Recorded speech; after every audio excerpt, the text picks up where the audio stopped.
Welcome. My name is Piper Chapman, and I am the Assistant Director at Harvard Alumni Travels. Thank you for joining us today for our travel talk. Before we get started, I'd like to briefly cover a few housekeeping items. I know many of us are quite familiar with Zoom webinar. However, for those of you joining us for the first time, I'd like to mention a few technical observations to best prepare you for this lecture. Throughout the talk, your microphone will be muted and your video will be turned off so we can direct our attention to our speaker. However, the chat feature at the bottom of your screen will be on and accessible throughout the lecture. So please feel free to include your comments in the chat box and your questions in the Q&A box. We are offering live closed captioning during this lecture. For those of you interested in using this feature, please click the CC button at the bottom of your screen. Our webinar, which will be recorded, will last 1 hour, including time for Q&A. And finally, while we hope this lecture will run smoothly, we could experience glitches or delays in speech due to the constraints of technology. We appreciate your patience and understanding should this occur. If you are having Zoom technical difficulties, please note this lecture is live streamed to YouTube, so you are welcome to join us that way. Please find the YouTube link in the chat. My favorite way to start our talk is by inviting all of you to enter your location in the chat so we can see where we're all gathering from. It looks like we have a worldwide audience with over 500 participants today. Now to our Travel Talks lecture. It is my sincere pleasure to introduce Joseph A. Green, retired Deputy Director and Curator of the Harvard Museum of the Ancient Near East. Joe's research focuses on archaeological survey and landscape archaeology of the Mediterranean and Near East region with an emphasis on the first millennium BC AD. He investigates cultural resource management in the Mediterranean and the Near East, museums and the history of museums in the Mediterranean and Near Eastern countries, and issues of international cultural property. Joe has been a dedicated study leader for the Harvard Travel Program for several years, having led trips to Iran, Lebanon, and Uzbekistan. We couldn't be more delighted to have him with us today. So let's turn things over to Joe to begin his lecture, Carthage, the Near Eastern Origins of Urbanism in the Maghreb. Over to you, Joe.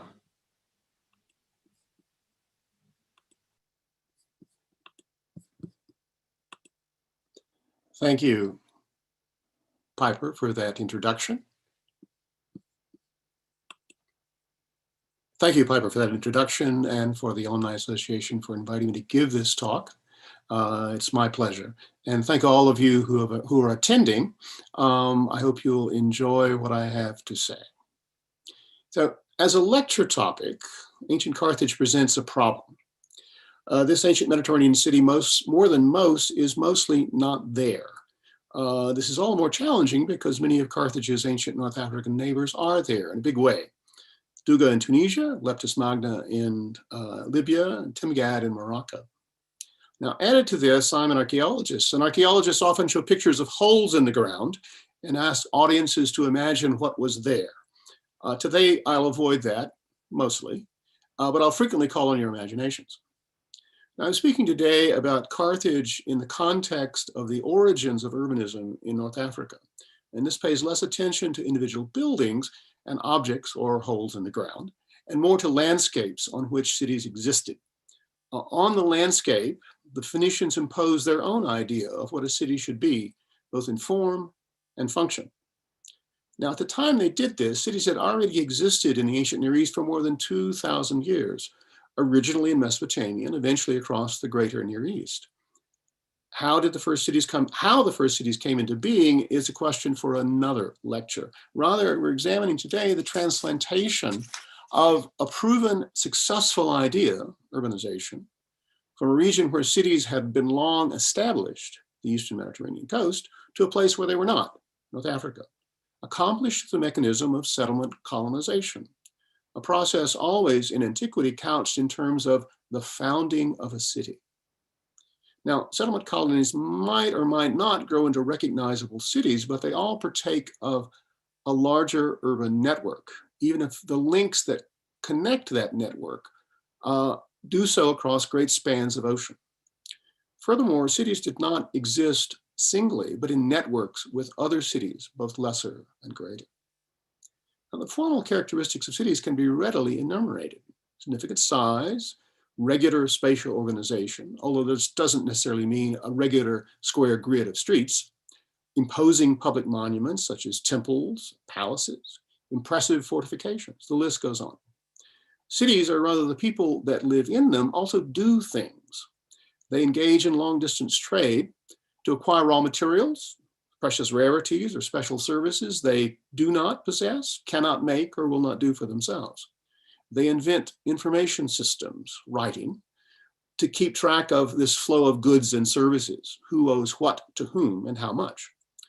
They create social stratification, who's on top, who's at the bottom, who's in the middle, and fashion systems of belief to justify and reinforce that social structure. And they often go to war to get the things they cannot get by trade or persuasion. If this sounds like a rigged system, well, it is. To a degree, the European Enlightenment unrigged it, but that's still a work in progress. Now, during the Iron Age, the centuries after 1000 BC, the form and function of urbanism spread across the Mediterranean at the initiatives of Phoenicians and Greeks.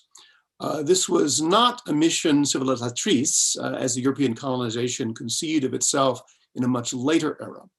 Its motives were commercial, looking to make a buck or a shekel, and opportunity seeking, looking for a way out of the rigged system, perhaps. But in the background, there was always the expectation that colonial life would be urbanized, just like it was at home. The same cuisine, the same architecture, the same modes of dress and speech, the same sacrifices to the same gods, and the same kind of ritual at death. Archaeology can detect those banal details, but art and historical myth paint a much more romantic picture. In popular imagination, Carthage is known for Virgil's story of Dido and Aeneas and the founding of Rome, for Polybius's account of Hannibal's invasion of Italy and of the sowing of salt in the conquered city, and for Gustave Flaubert's Story of Salammbô, a 19th century historical novel set in ancient North Africa.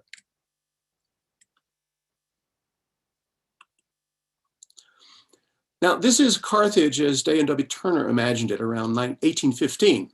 Dido and a figure who may be Aeneas is seen there at the left on the seaside. It is entirely imaginary, based on no evidence on the ground whatsoever. It is nonetheless a powerful painting. Now, at that same time, Pierre-Narcisse Guérin painted in a more sensuous, picturesque style, this tete-a-tete between Dido and Aeneas.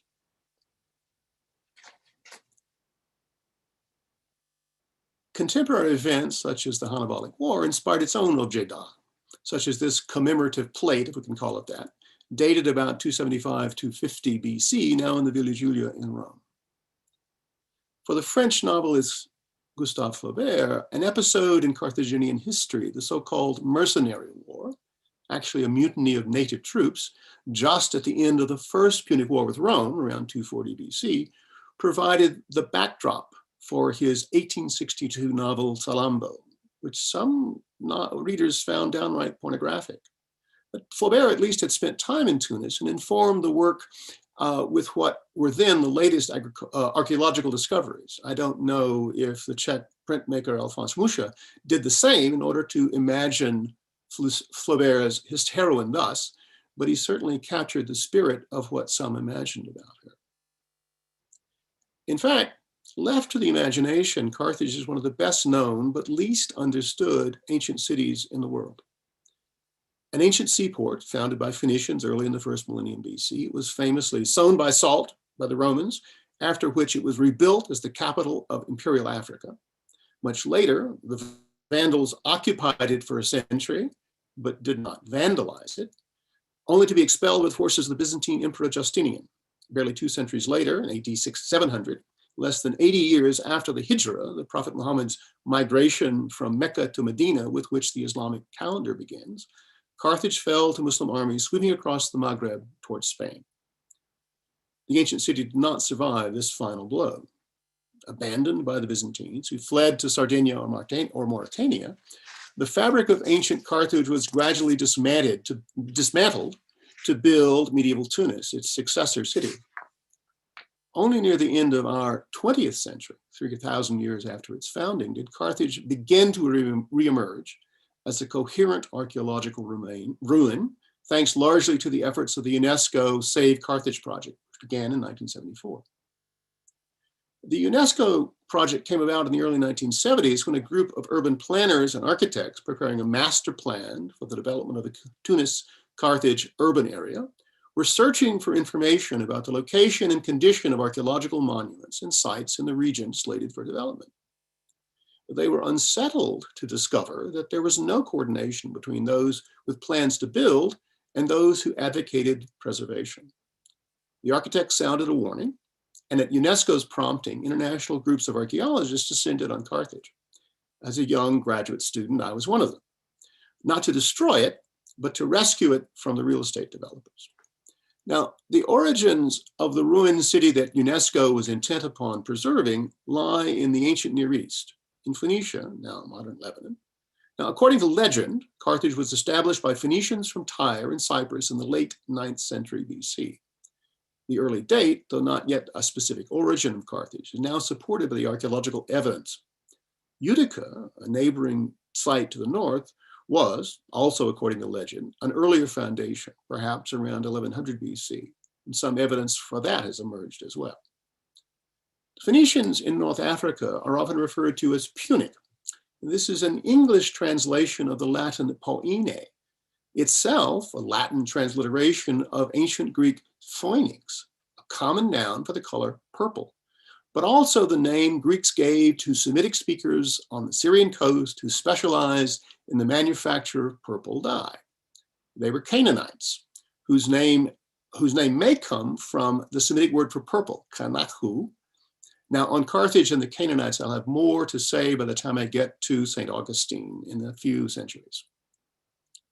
The modern distinction between Phoenician and Punic is based on chronology, geography, and language.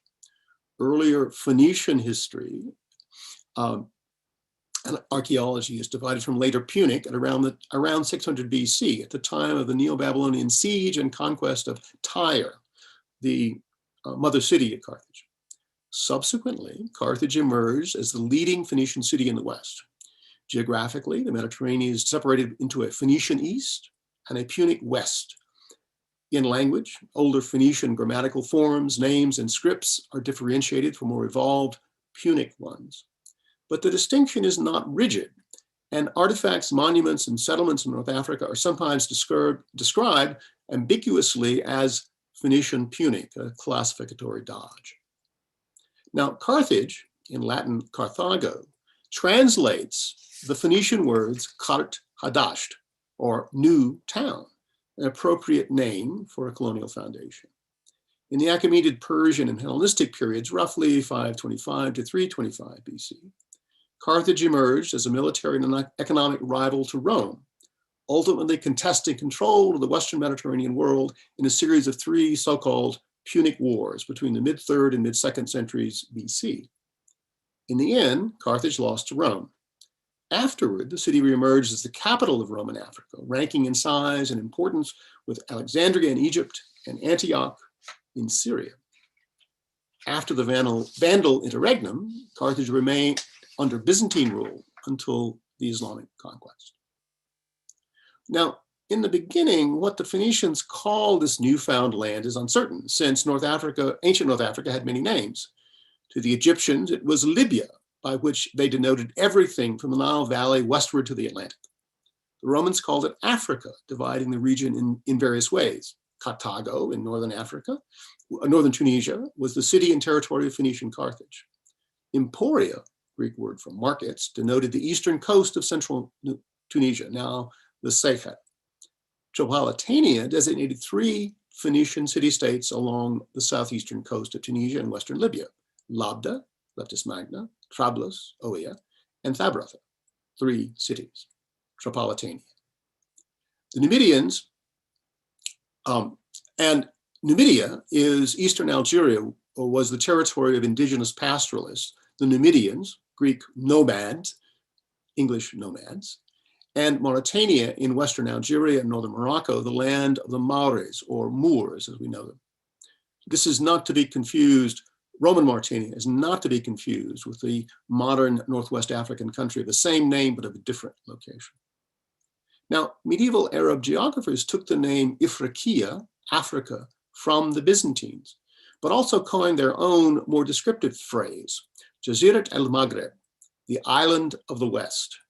And the West is an island surrounded on three sides by water, on one by desert. Shortened to al-Maghreb, simply the West, in English it is translated Maghreb.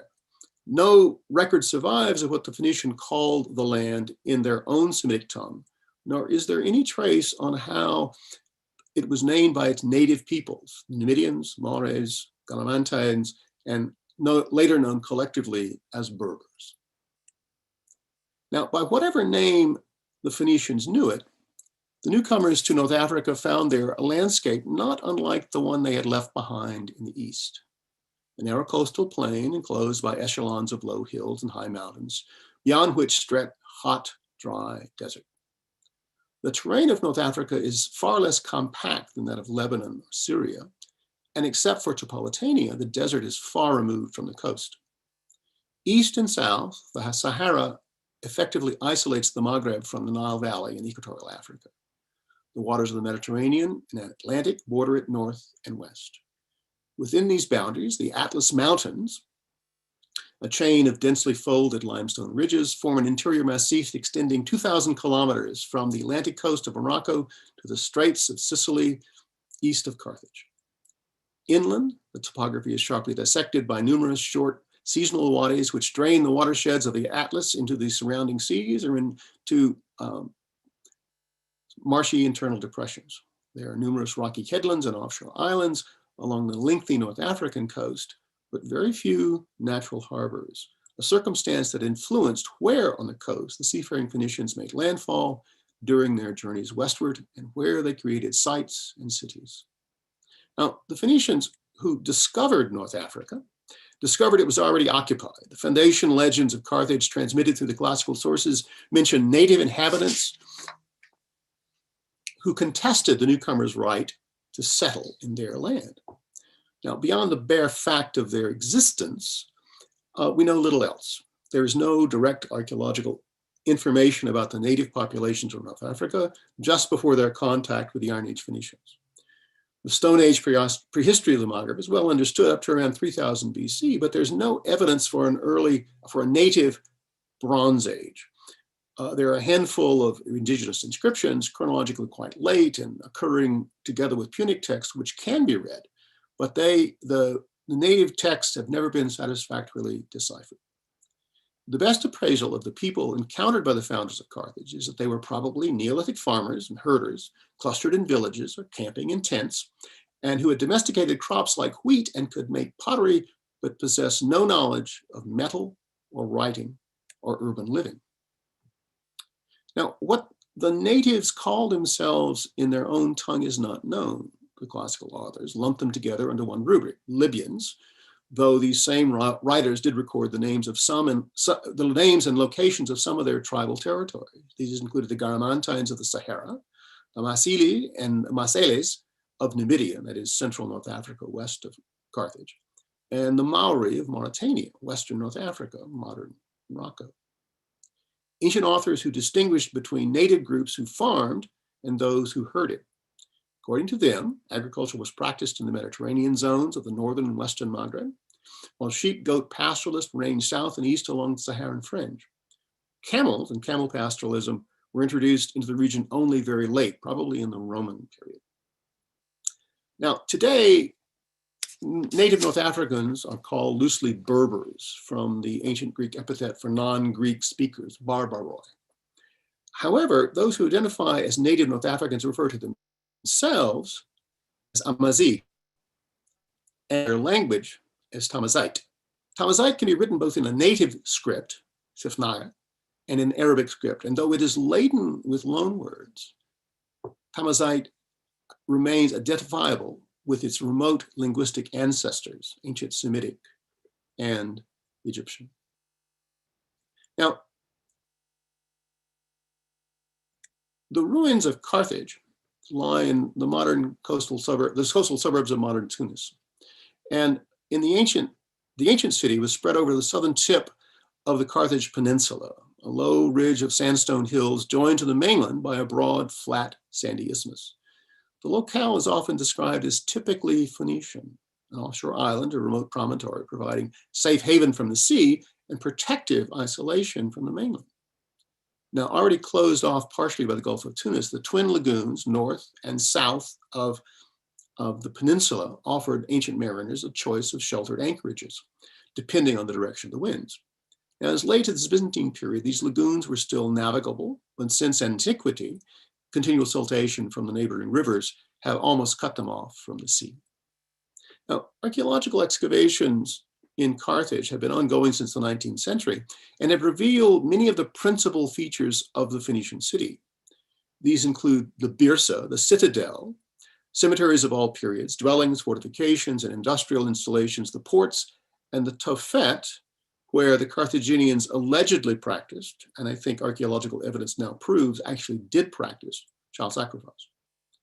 Much new information resulted from the international campaign to save Carthage during the 1970s and 80s by expeditions from a score of countries under the auspices of UNESCO. Now, the Birsa, the citadel of Carthage, is so called because its boundaries were legendarily delimited by the city founders with a thong of oxide, or Greek bursa. The Birsa, rising about 50 meters above the surrounding landscape, was the focus of earliest ancient settlement on Carthage, but no traces of that early occupation survives on the summit. Apparently, the Roman engineers truncated it in order to level the hilltop for later monumental constructions. However, flanking the crest of the hill and disturbed by later occupation are 7th century BC extramural tombs built of monolithic sandstone blocks. And on top of these tombs are well-preserved remains of 2nd century BC multi-story townhouses destroyed in the final Roman assault on the citadel in 146. These are the townhouses so vividly described by the Latin author Appian, who also described the Carthaginian forts. Ruins of these townhouses were later engulfed by the debris pushed off of the summit by the massive Roman terrace building operation, preserving the townhouse walls to a height of over 2 meters. Now, here it is obvious the Phoenicians brought with them notions of what a proper city should be like. A radial street plan of the original settlement copied those of long-established older urban settlements in the ancient Near East, with stair steps ascending and descending the slopes. Also imported from the Near East was the habit of building in a so-called pillar and rubble technique, regularly spaced pillars whose interstices were filled with stone rubble.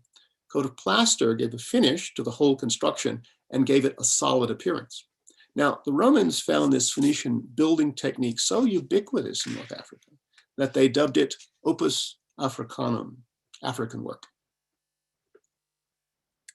Now, by the time of the final Punic War, the ports consisted of, according to the Latin author Appian, of a rectangular harbor for merchantmen and an adjacent circular harbor for warships located in the southeast quarter of the city. Now, excavations in the 1970s confirmed that these shallow lagoons were in fact the remains of the ports described by Appian. Moreover, they were shown both to be relatively late features of the city, built only after around 350 BC. The locations of Carthage's earlier harbors and the era of the earliest settlement remains a mystery. Now, the commercial harbor was a rectangular artificial basin that it was dug out by hand, called in ancient writing a kothon, surrounded by a quay wall of massive sandstone ashlars more than 2 meters square and 1 meter high. Behind the quayside were discovered the foundations of at least one large warehouse, constructed in typical Phoenician pillar rubble technique, scaled up to industrial side. I promised to show you very few pictures of holes in the ground, but these are 2 you must see. The thickly plastered surface of the 1st century Augustine quayside overlay over 1.5 meters of Punic destruction debris dumped in as leveling field. The refurbished Punic port continued to serve the Roman city well into the late Roman period. Now, The adjacent military harbor were excavated as well and also demonstrated to be one of the two ports described by Appian. It was heavily destroyed in the Roman assault in 146. Now, based on the excavators' estimates, the port could accommodate 170 or 180 warships in timber and stone dry dock ramps built in the center of the island and around the edges of the lagoon. And this is a theoretical reconstruction, both on paper and as a scale model. The meticulous excavation of the team that excavated this port made possible this reconstruction. Now, adjacent to the ports was the Tuffet, although it was a much earlier feature, founded maybe around 800 BC. And it's one of the earliest features in the town, but located at a distance from the Birsa in what is now the modern neighborhood dubbed Salambo. In the Tuffet, Phoenicians practiced child sacrifice, or so charged the Greek and Latin authors who described it. Now, owing to the fate of the city's library after 146, the Romans gave it to their Punic-speaking Numidian allies, and it was subsequently lost. There is no Phoenician account of Carthage's history has come down to us. The classical sources might have been dismissed as mere adverse propaganda until in 1921, archaeological evidence for the Tuffet was first found. Now, the early excavations showed that the Tuffet was a typical open-air Phoenician sanctuary, a sacred space, a temenos, surrounded by a wall and filled with urn burials containing the cremated remains of humans or animals, surmounted by stone markers, usually decorated, sometimes inscribed.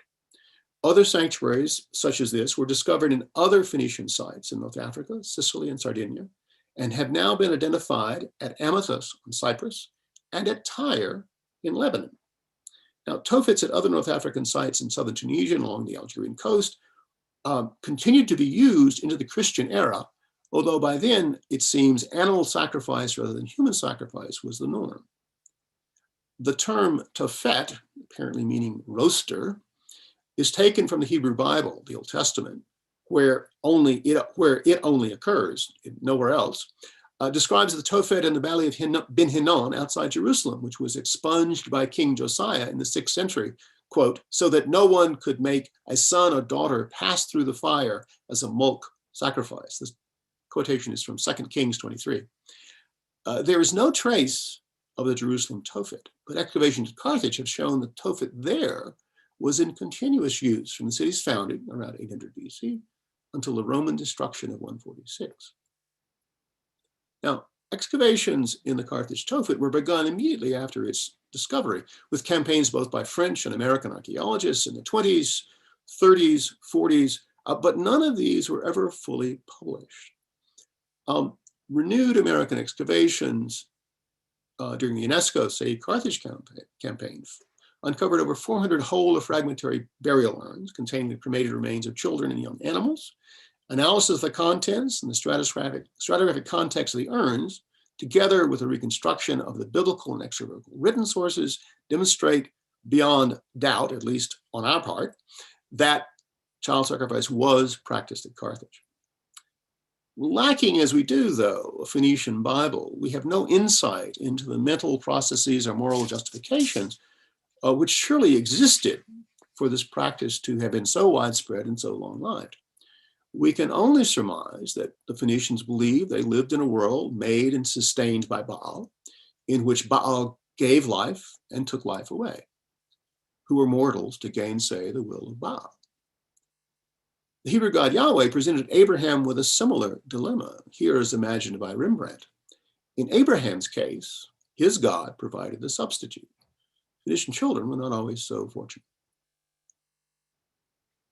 Now, the Roman destruction of Carthage brought an end to the practice of child sacrifice there, but to the urban represented. The recovery of the city under the Romans proceeded apace, with a new urban grid imposed very closely onto that of the old Phoenician grid of New Carthage. Urban amenities included an amphitheater, which in the early Christian era saw the martyrdoms of numerous saints, Giant cisterns supplied by an aqueduct fed by the springs of Zagwan, some 100 kilometers distant, and huge public baths overlooking the Mediterranean, overlooking the Gulf of Tunis. Now, sometime in the 2nd century AD, during the reign of Trajan or Hadrian, the old Punic commercial port, partly rebuilt by Augustus, was extensively remodified. The original rectangular commercial harbor was reshaped into an elongated hexagon. Aerial photographs, contemporary lagoon at Salambo, show how clearly the modern overburden conforms to this hexagonal shape of the ancient harbor in this phase. The new shape of the harbor resembles strikingly that of the harbor at Ostia Portus, which you see on your left. It was completed by Trajan in the 2nd century AD. Now, we don't know why a hexagonal form was adopted. It may have allowed more efficient use of space for docking ships at the corners of the quay wall, but the sources are silent on this reason. The new harbor was doubtless intended to facilitate the import of grain to Rome from North Africa. Refurbishing the port of Carthage, giving it an hexagonal shape like that of contemporary Ostia, represented a tangible expression of imperial grain policy into Africa during the High Empire. At Ostia, a great enlargement of grain warehouses occurred just as the construction of Ostia Portus in preparation for receiving increased supplies. Africa, as a source of grain, is conspicuous in the inscriptions and iconography of the 2nd century AD mosaics of the Plaza of the Corporations, the business center for maritime trade at Ostia. Added to this is the evidence from written sources devoted to the administrative details of collecting, shipping, and distributing grain at Rome. Africa becomes second only to Egypt as a granary supplying wheat to imperial Rome. Now, incidental glimpses of urban Carthage in the late 4th century occur in Augustine's Confessions, who lived there from 354 to 430. Augustine himself was from a small town of Hippo on the seacoast, just over what is now the Algerian border, and he was quite taken with big city life. But it is a detail from Augustine's unfinished commentary on Paul's letter to the Romans, written around 394-95, that is most arresting. He remarks that the indigenous inhabitants, Philistici, still refer to themselves in their own language as Canaani. Their own language was possibly a late form of Phoenician, and what they called themselves was Canaanites. Suggests that the Phoenicians who settled North Africa may never have ceased to be Canaanites. Now, the arrival of the Muslims did not result in a catastrophic destruction of Carthage or Roman Tunis nearby on the mainland. It did, however, lead to a severe depopulation of both. The ancient plan of Tunis, which later succeeded Carthage as the urban center in the Maghreb, can be discerned in the present-day street pattern of the old city, Kasbah, Tunis. Near the intersection of the main streets of the old city, probably marking the intersection of the north-south Cardo and the east-west Decumanus of Roman Tunis, is the Mosque Zetuna, built in AD 703, roughly 84 years after the Hijra. The mosque was built over an earlier Byzantine church, possibly dedicated to Saint Olive. Zetoun in Arabic is olive, which in turn covered a Roman temple, and that probably very likely above a still earlier Phoenician temple. Now, all archaeological sites eventually become quarries for building materials for subsequent periods. And why not? No one's living there anymore, but this recycling of ancient spolia, as archaeologists call it, does complicate our understanding of the past. The Andalusian medieval historian, al-Bakri, includes this anecdote in his description of 11th century Tunis and Carthage. Quoting, "In Tunis, house doors are ornate with white marble. In fact, marble is so abundant in Carthage, in the amphitheater, in the circus, in the baths, that even if all the inhabitants of Ifriqiya got together to take away blocks of marble, there would still not be enough people to complete the task." Now, in 1535, Charles V of Spain launched a crusade against the vulnerable flank of Dar al-Islam in North Africa, in part to relieve Ottoman pressure on the Balkans fomented by Suleiman the Magnificent from Istanbul. Charles's crusade, in fact, was not a permanent occupation, but a raid. But to give this projection of Spanish power the right political spin, Charles included in his propaganda apparatus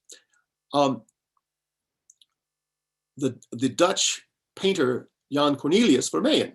Vermeyen accompanied the campaign and sketched from life what he observed, producing 10 years later a set of full-size drawings, now in the Kunsthistorische Museum in Vienna, what were turned into 12 tapestries by Willem Pannemaker, matching sets of which are now in Madrid and Brussels. These enormous, up to 30 feet square, tapestries depict the campaign from the muster of forces in Barcelona to the triumphant return to Spain. Of interest here are the battle scenes. While focused in the foreground on the human drama of war, show incidentally in the backgrounds the then early 16th century, still rather substantial remains of Roman Carthage, including, you can see on the left here, the derelict Zaguan aqueduct and the dilapidated cisterns of La Malga. It's not difficult to see why there wasn't any marble left. In the 18th and 19th century, Tunis, along with Tripoli and Algiers, were center of corsair piracy or buccaneering entrepreneurship, depending on the American or British point of view. In the aftermath of the recently concluded American Revolution, the mercantilist British were only too happy to see the upstart Americans take it on the maritime shin from the Barbary corsairs. The Americans fought back, sometimes with diplomacy, sometimes with guns. Among the loose federation of corsairs, Tunis was only a minor player and never merited direct American attack. Tripoli, however, did attract American military attention. The shores of Tripoli referred to in the Marine hymn are those in Barbary. This explosive scene shows the sabotage in Tripoli harbor in 1815 of the captured American frigate Philadelphia by American naval commandos led by the intrepid Stephen Decatur. The frigate had been seized in late 1814 by Barbary pirates who intended to refit it at a raider. The Americans, determined to deny the vessel, slipped into Tripoli harbor, falsely flagged as a British merchantman, packed the Philadelphia full of black powder and blew it to kingdom come, escaping unscathed. Now, the painting by Edward Moran, like much else I've shown you today, is a product of an artist's imagination. He painted it in 1897, 80 years after the event. Now, unlike Vermeyen, he wasn't even there to take visual notes on the action. Now, the French 19th century intrusion in North Africa, beginning in Algiers in 1830 and moving on naturally to Tunis in 1881, put an effective end to the Barbary pirates. Now, the French notions of what constituted a proper colonial city traveled with them across the Mediterranean, just as it had traveled with the Phoenicians and Romans and the Muslims before them. French ideas of urban planning owed much to Georges Haussmann, who redesigned Paris for Napoleon III. Onto the old medieval town with its circular street plan, the French grafted a new orthogonally planned city with straight streets, square corners, and wide boulevards worthy of Haussmann. And you can see the effect clearly. Let me go back to the map. You can see the effect clearly in this map of the 1922 city. If we had a similarly detailed plan of old and new Carthage from around 350, you would discern a similar pattern. Circular city around the Birsa, a grid plan along the flat coast along the Gulf of Tunis. Now, this main street, formerly Avenue Jules Ferry, renamed Avenue Habib Bourguiba after Tunisian independence from France in 1956. Bourguiba led Tunisia's post-World War II drive for independence, which was surprisingly unbloody compared to what happened in nearby Algeria. He is regarded as the George Washington of Tunisia, and there's an Avenue Bourguiba in every Tunisian city and town. Now, while the French were there, they built in European style, such as this Baroque cathedral in 1882 on what was then Avenue Jules Ferry. These Baroque apartment buildings are just inside the Bab el-Bahr, the sea gate or the Porte de France, as the French rechristened it. The building on the right of the photo was used as the British embassy, which is now removed to a more secure location. The old medieval walls that once connected the Bab el-Bahr were razed to make a ring road around the old town. Close to the exit, just west of what is that ring road, is the 18th century Anglican Church of St. George. Preceded the establishment of the French protectorate and the creation of the ring road, but in deference to Muslim sensibility, it was always located outside the old town.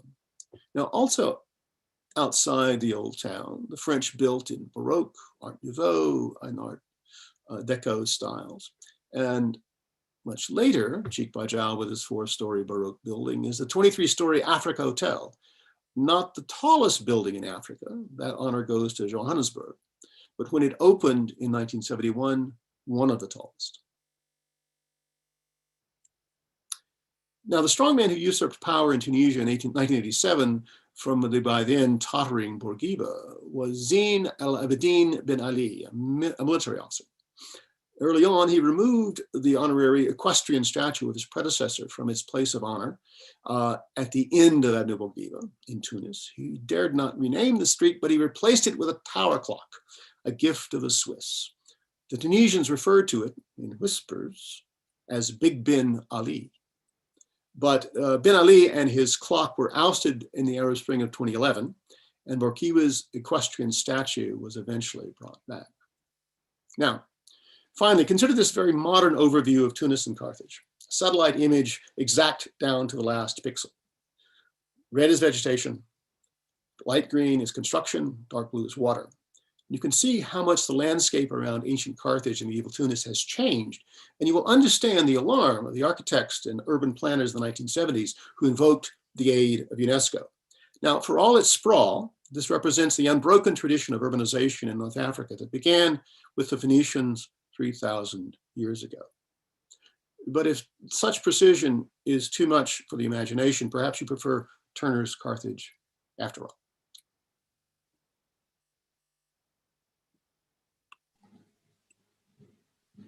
Thank you so much, Joe. That was fantastic, and your photographs just bring it to life. I'd like to transition to the Q&A portion of our program. We have several pre-submitted questions in addition to live questions coming in, so we'll do our best to get through as many as possible. I'd like to start with this interesting question. So Joe, Carthage was a major grain supplier to Rome and Constantinople. Was the climate in North Africa different in antiquity? There's been no significant change in North African climate in the millennia since Carthage was founded and not much before that. But the significant difference between North Africa and Egypt as a supplier of grain to Rome and into Constantinople is the fact that cereal agriculture in the Nile Valley is irrigation based. And in Tunisia, northern Tunisia, it's rain fed. And that can be variable. Some years it can be good harvest, some years it can be a poor harvest, some years it can be an average harvest. There could be a rain of drought. The reliability of the Egyptian grain supply was what made it so important for Rome and then for Constantinople. In fact, when Constantine reestablished the capital of the empire at Constantinople, he diverted the grain supplies that were previously going to Rome to Constantinople. And Rome had to relapse onto what it could get from North Africa, which changed from year to year. The Roman agricultural writers very much played up the agricultural riches of Africa, but a large of that was oversold. When the Romans took over, they caused to be translated from Punic into Latin an agricultural handbook by a noted agriculturalist, Phoenician agriculturalist, Mago.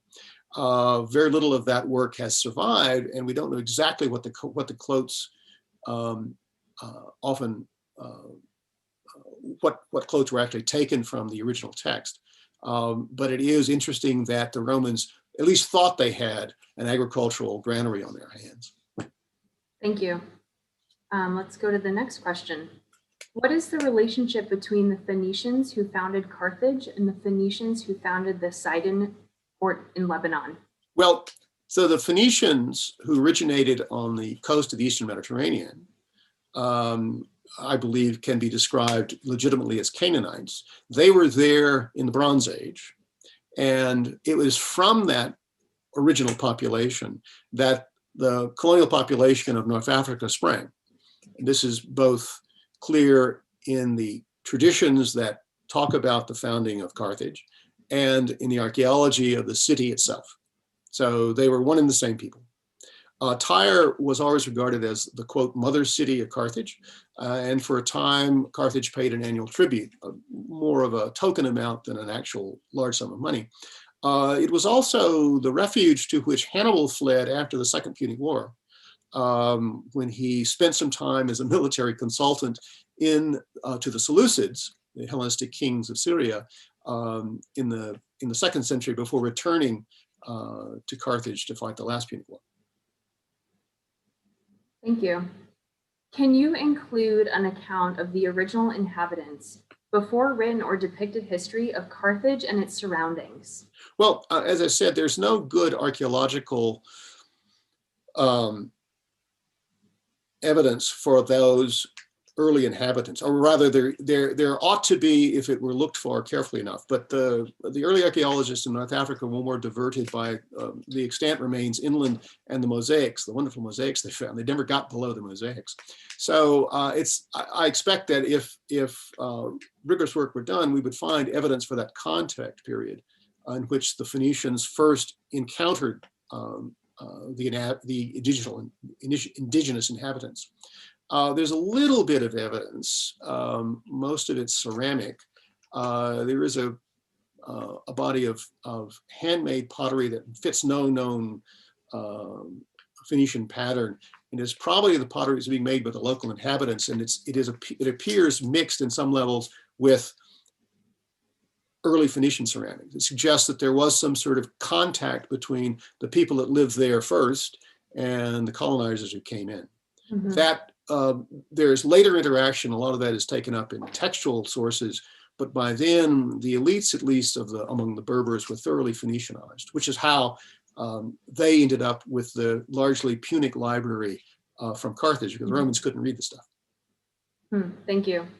I see several similar questions about the role of Romans. So let me pose this on behalf of our listeners. Why did the Romans consider Carthage to be such a threat? Were the Romans' concerns justified?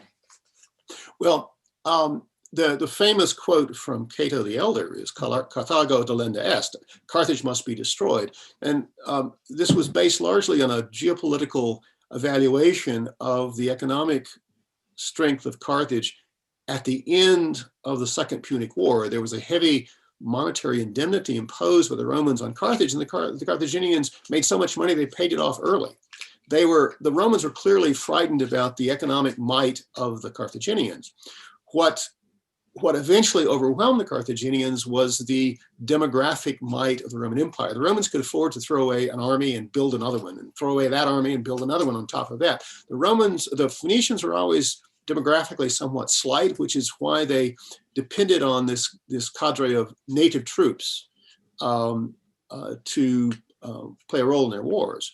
But it became quite complicated in the end when those native troops under the leadership of Phoenicianized elites turned on their former masters and made common cause with the Romans. Of course, that only lasted until the Romans got rid of the Phoenicians, and then the Romans put down the indigenous inhabitants as well. Mm-hmm. Great, thank you. I see lots of questions and comments on Hannibal, so let's take a look at this one. How could Hannibal effectively use African elephants, since unlike Asian elephants, they are notoriously untrainable and unrideable? Well, there's been a lot of discussion of where Hannibal got his elephants, and he probably did not get them either from India or from sub-Saharan Africa. There are a couple of species of elephants, subspecies of elephants, now extinct. There were elephants in the Orontes Valley. The Seleucids, the contemporary dynasty existing in Syria, maintained an elephant stud farm at the site of Apamea in the Orontes Valley. And there were these Syrian elephants were used as part of their war apparatus. Hannibal, of course, being a rather widely connected military man, knew of this, of the use of the elephants in Seleucid warfare. He may have imported them from there. There's also a strain of now extinct forest elephants in northern Morocco. Oh, really? So it's likely that these elephants they're not as big either as Indian or African elephants, but if you're a foot soldier in a Hellenistic warfare, any elephant is big enough to frighten you. And so it's likely that these Hellenistic Juggernauts were more homegrown than adapted from either of the extant species of elephants we know now. Okay, thank you. What might have happened if Rome had not destroyed Carthage, but had made a peace agreement with it, and that peace agreement had lasted? Well, this gets us into counterfactual history, which is an interesting but treacherous terrain. Counterfactual history can be rigorous. That is, it can take the conditions which then existed and try to extrapolate them. It's like playing out an algorithm with different sorts of variables. It can be more speculative, or alternative history, and it may even shade into science fiction. I mean, this has been tried with the American Civil War. What if the South had won? Or what if the Nazis had developed the atomic bomb before the Allies had? These usually lead to sort of cataclysmic kind of conclusions. And there's lots and lots of science fiction that plays around with, what if this had happened and not that? But I don't know. I don't know whether such a Pax Punica could have lasted. Thank you. And let's see, one question from our chat here. Could you comment on the government structure of Carthage in the 3rd century BC? Well, we don't have any text. Plato did remark on the constitution of Carthage. And we do know that there was a structure that didn't involve royalty, but a group of elected rulers called judges. The Semitic word is shofet, or shofet. The same word occurs among, in the Hebrew Bible, the book of Judges is the book of shofets, and they were local lawgivers, and these shofets didn't function quite the same way because this was an urban society rather than a tribal one. But there seems to have been some sort of if not popular consent, at least elite consent, the rule of an oligarchy as opposed to either a royalty or something more like a Greek democracy. Thank you. Transitioning to a few questions concerning the Muslim invasion. How did the Romans rebuild Carthage after it was sown with salt? Why did it not survive the Muslim invasions? Well, that's from the end of Phoenician Carthage in 146 to the end of Byzantine Carthage in 700 AD is a long period of time. And the city itself went through several rises and declines. The rebuilding of Carthage by the Romans was a protracted process that took a couple of centuries, but it was done so primarily for economic reasons, to bolster Rome's ability to extract from that land agricultural produce, and also to find a place to settle its burgeoning population. Now, there was a period of unsettlement across the empire in the 3rd century. This doesn't seem to be reflected in North Africa. There was great consternation among the Byzantine clerics when the Vandals, who originated in Germany, went then to the Iberian Peninsula, across the Straits of Gibraltar, sort of in a reverse Muslim conquest, and ended up in Tunis. They were Christians, but not the right sort. And they occupied the place, ran the place for a century. Now, if you read the Byzantine clerics about how bad this was, it was just terrible. But if you look at the archaeology, there's actually a certain amount of revival of the economy of the region itself. And that's because the taxes weren't being collected and shipped off to Constantinople. They were kept internally and used to buy all sorts of goods. There's a rather roaring trade between the East Mediterranean and Tunisia in this period between around 425 and 525.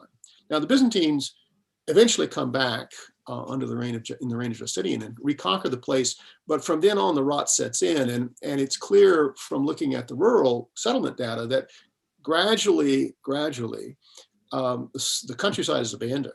And when the Muslim armies, which were not besieging cities, they were fighting set battles with field armies, obliterated the Byzantine field army in the south, there wasn't anybody to resist their approach. But there wasn't much there worth resisting for. And the Byzantines that wanted to stay Byzantines left. They evacuated to either to Sardinia or Mauritania. That's to the west. They didn't know the Muslims are going to keep coming for them. And that there was a large contingent, I think, of indigenous people with indigenous ties who had cousins and family in the hills west of Carthage, far west of Carthage. And, when everybody left town, they said, okay, we're going to go back and stay with our cousins. So there wasn't much of a population to overcome. And when the Muslims founded a city in North Africa, it wasn't at Tunis, it wasn't at Carthage, it was in Kairouan, farther south and inland. They weren't much interested in the sea. And it was Tunis only revived in the medieval period when Muslim interest re-engaged with the Mediterranean. Thank you. I think you actually covered several questions that I just saw come in here. So switching gears a bit, are there any ongoing archaeological excavations of what remains of pre-Roman Carthage? The Safe Carthage Project went through a number of phases. It began in the 70s. It continued in the 80s with people like me who were graduate students who came and started their own projects. And then there was a phase after that. There was, because of local political conditions, a hiatus, but there has been a revivification of archaeology, not specifically in Carthage, but outside of Carthage. There's some very interesting locations in Utica, which is this site that had this theoretically early foundation for which no archaeological evidence could be found, but now it's being found. There's an American-Tunisian project in the far south excavating a site that spans the Punic Roman period that has a Tuffet in use after 146, but apparently only with animal sacrifice. And the Tunisians themselves have begun to re-excavate in the Tuffet itself in areas adjacent to where the Americans dug in the 70s. And from what I've seen, they're finding exactly the same thing. Great. Well, we have time for one final question, so I'd like to end with this one. What is the status of the Carthage project? Do you have any information about the museum housing this information? The Musée National de Carthage, which is on the Birsa, has gone through several iterations. It was redone in the 70s and 80s.